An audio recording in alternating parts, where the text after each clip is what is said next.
Alright, so let's go ahead and animate this. First, I want to get rid of this annoying texture control.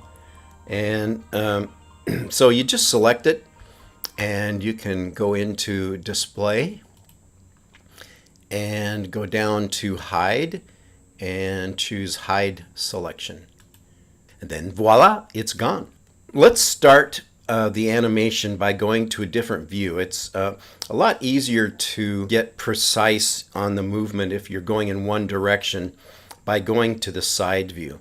Select floor, and let's go to the 4-panel view, and you can see, because we had moved these before, that they're still in those positions. So let's mouse over each one, press F for that one, mouse over the front view, press F, and then mouse over the side view, press F.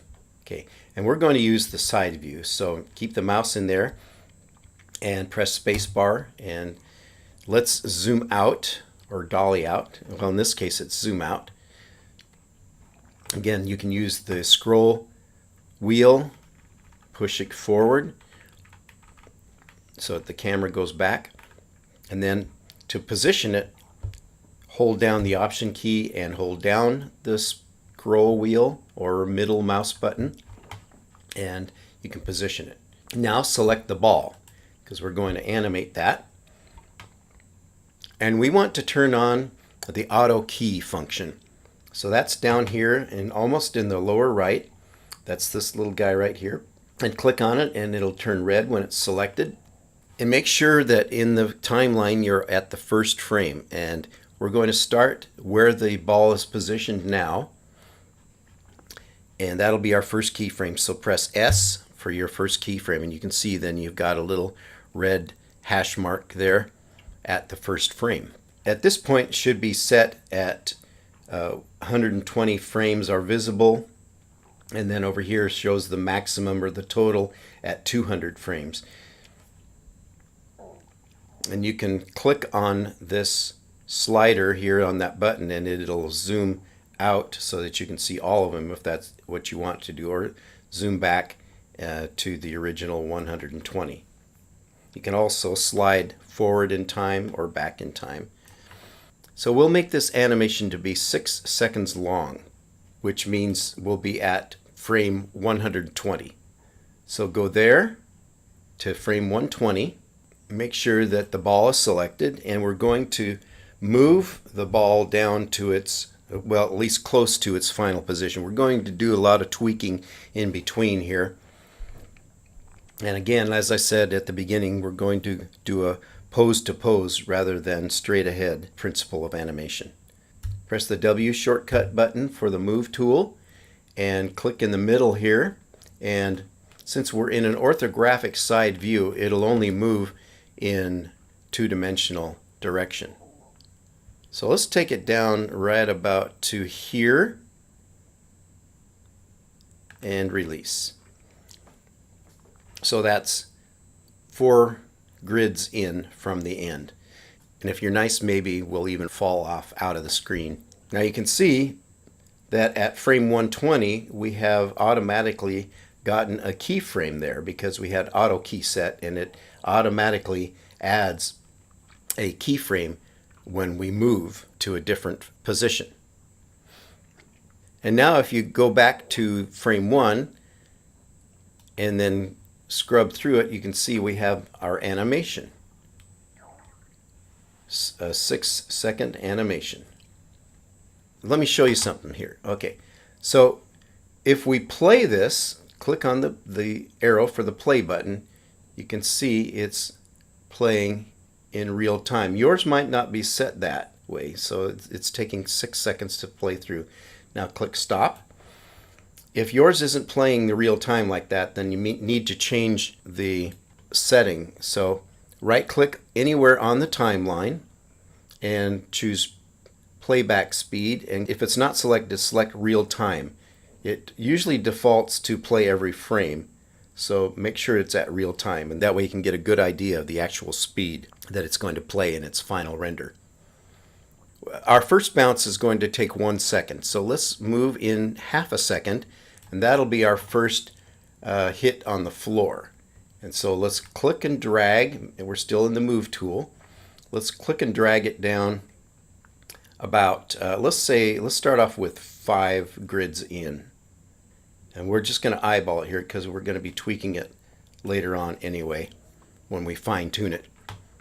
So you can see again we've got another keyframe that added at 12. Now let's go to frame 24. That'll be 1 second in, and let's take it back up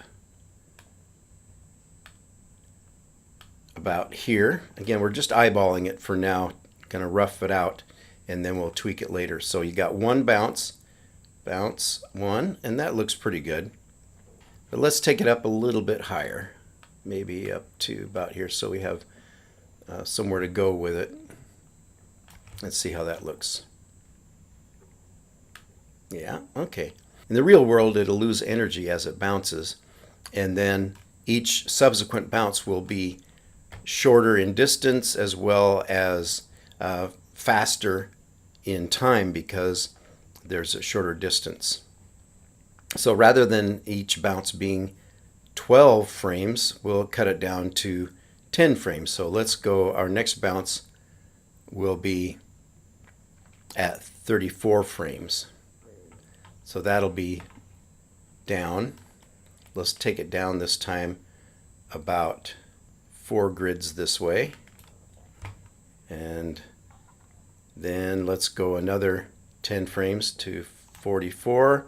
And let's take it up around here. And let's see how that looks. And the next one will be 8 frames. So let's go to 52. Let's take it down. And again, it's losing energy. And 60 is the next one. And 66 is the next one. 72 is the next one. 76 is the next one. And 80 is the next one. And 84. I'm going to let it fall off all the way out of camera, out of the scene. I have to zoom back a little bit so we can see what we're doing at about 100. And we'll probably move the camera around so that we can watch its progress off screen partially. All right, so let's scrub through that. I'm going to get rid of this keyframe at the end of 120 because I changed my mind. So click on it, right click on it, and delete. Okay, so let's scrub through that. We can see we've got some bouncing happening and off. Okay, that looks like fun. Make sure that you save on a regular basis. So Command S or Control S on Windows. Now, and also I want to save this as a separate version of the bouncing ball file. So let's go into File, Save Scene As, and we're already in the Scenes folder. So Bouncing Ball 1, let's change that to Bouncing Ball 2.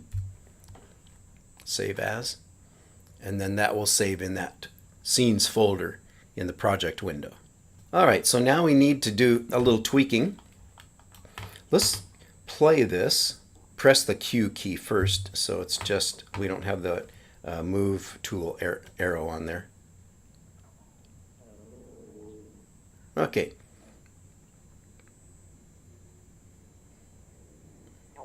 That's not too bad.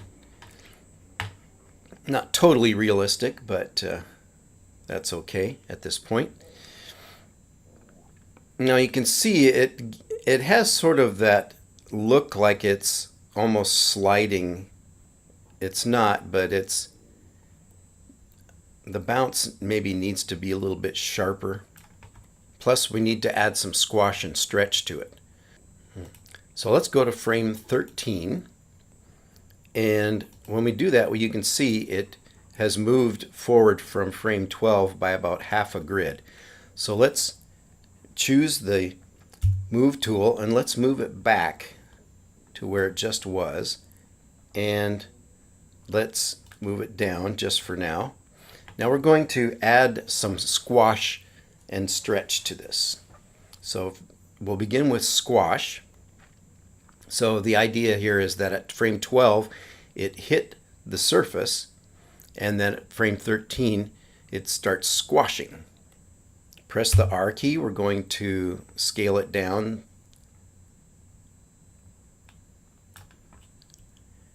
And we'll scale it out this way. Remember in our principles of animation that if with squash and stretch, if it loses volume in the height, then it has to gain volume in the width.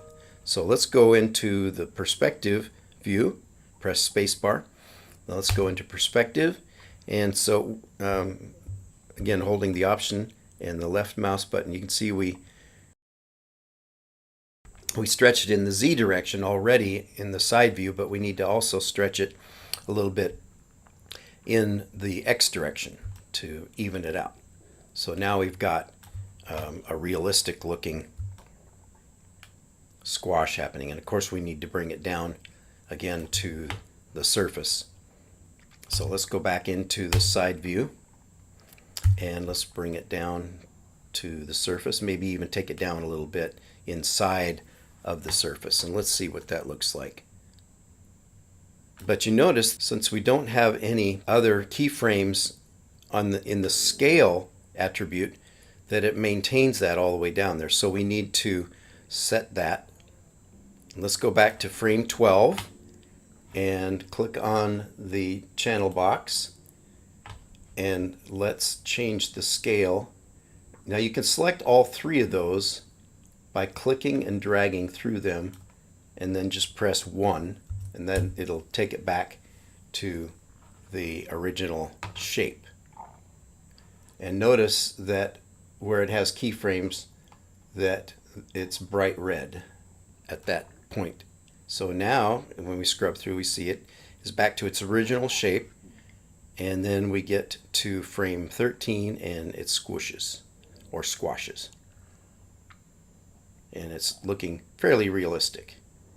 Now at frame 14 we want it to start going back up, but we want it to happen fairly gradually, so we got a stretch happening about halfway through. So let's go to frame 18.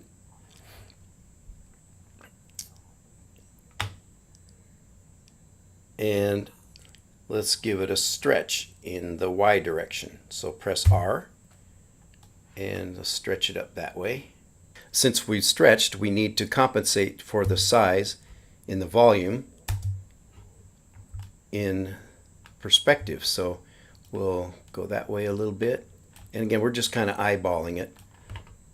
If it's really way off, then we can always compensate for it by tweaking. So let's see how that looks. Bounce, squash, up, stretch, and then reaches its peak. And now at that point, it should be back to its normal shape. So let's go to frame 24. And in the channel box, let's click and drag to select those three and press 1. Now it's back to its original shape. Bounce. A lot of times in animation of the bouncing ball, you'll see it stretch coming back down to, I prefer to have it what I think is more realistic looking when it bounces back down, that it'll repeat kind of the same pattern that we had before in the bounce look. So on our second bounce, I think we bounced a little too far, so I want to move this back to the middle here. I think that is more realistic. At least kind of spreads out the movement a little bit. Let's go to frame 33 and let's take that to that point at the center of the grid, and That's good. Then let's go to frame 34 and let's do our squash and stretch again. And go over to perspective and stretch out in both directions. Let's take it down to the surface, and again you can let it overlap a little bit, gives a little bit more of a squashy look. Alright, then we need to compensate for that, since see, none of these other ones have the scale changed, so we have to do it as we go along. We could go in there and add a little bit of add a keyframe for the scaling, but that's not a big deal. Okay, so we have this squash, so we need to go to this frame again, and let's select those 3 channels of the scale, press 1, and that's right. So when it first hits on this bounce, then it's back in its right position or right shape, and gets a little squash there. And then halfway through at say 38, let's stretch it back out again.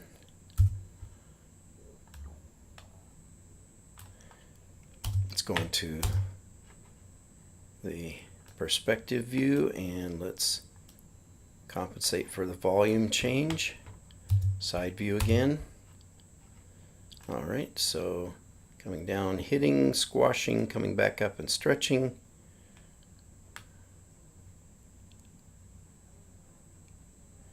And it gets up to the peak again, and let's go over here in channel box and type in 1 so that it's back to where it's in its original shape. And we're just repeating as we go through here. So I'm going to play this and see how it looks so far. I like that. Okay, that'll work.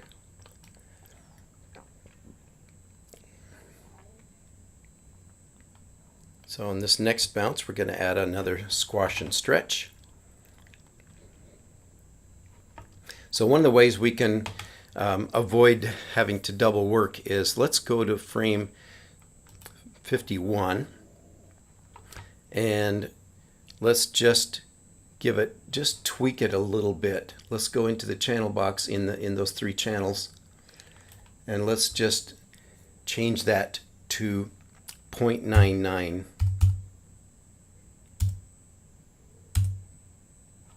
for all 3 channels. And so it hardly changes it, but at least it sets the scaling so that it doesn't distort all the other ones. So let's take that down. Let's move this even with the grid, and we'll have it hit the surface there. So scrubbing through, bounce, and then you can see between frame 50 and 51 and 52, then it's like it's sliding, so we need to move it back. Go to 52 and let's move this back to even with the grid centered, and let's squash it and bring it down. Press W to move it down, and R again for our scale. Let's go into the perspective view and let's do our compensation for the volume like we did before. Okay, back to the side view, and let's take a look at that.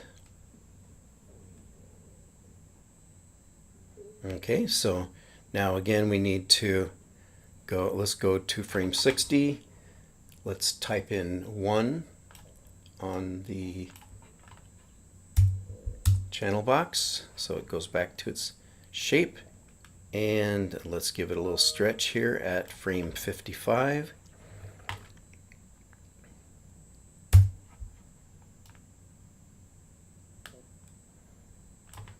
Going to perspective and compensate. Back into side view.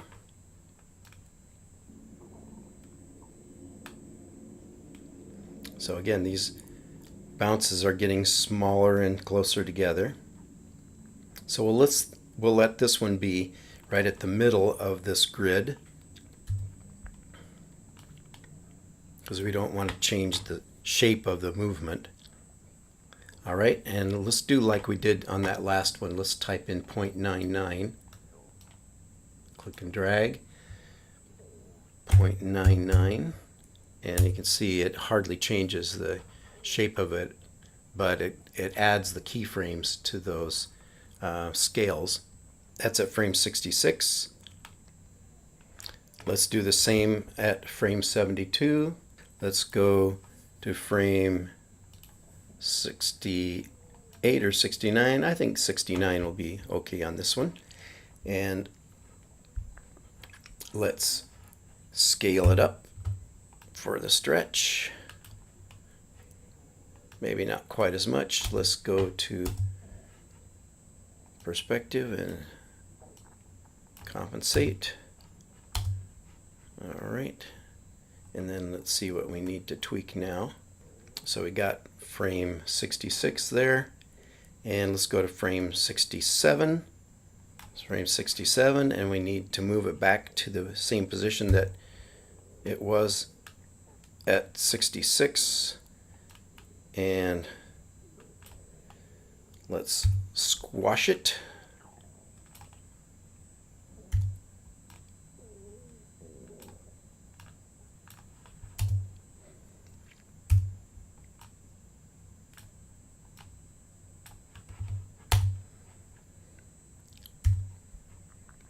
So we got it coming down, squash.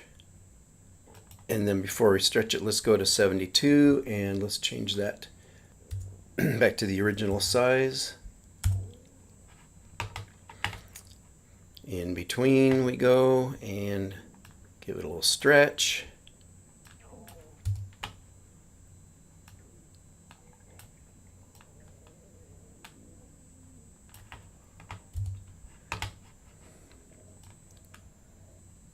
So we got 2 more bounces before it goes off.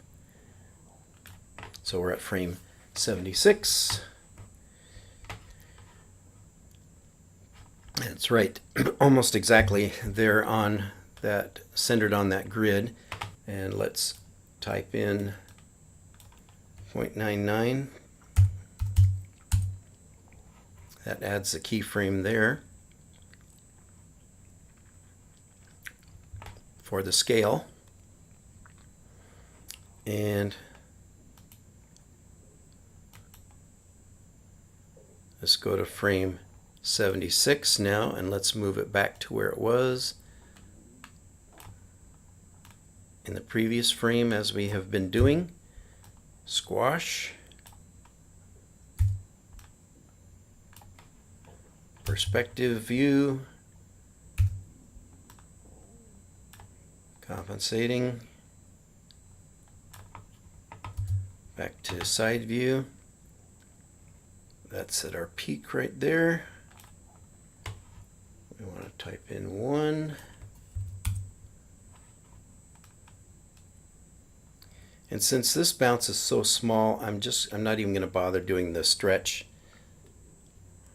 We'll do one more squash as it hits here on frame 84. So let's type in 99 on that. 0.99. And on the next one, we take it back to where it was, the previous frame. Squash it a little tiny bit since it's almost out of energy.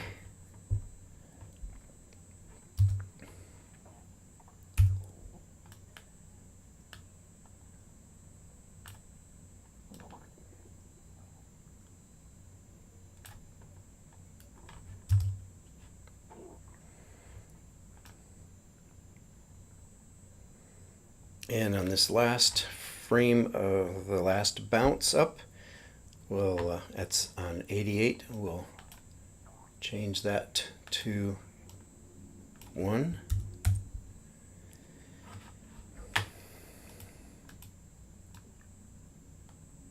And it is going to disappear. Of course, we'll be rendering the final render in the perspective view.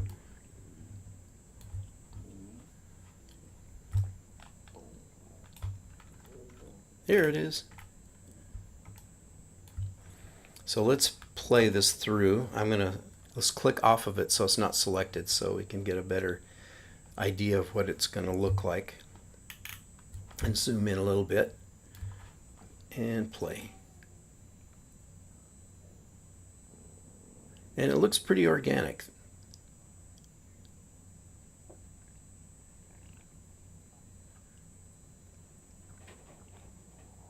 It almost looks like it's anticipating jumping off, like it's on a diving board or something.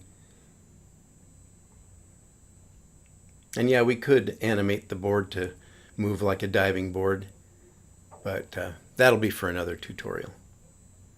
And so we'll finish there for this tutorial. Then we're going to, in the next tutorial, add some reflections and shadows.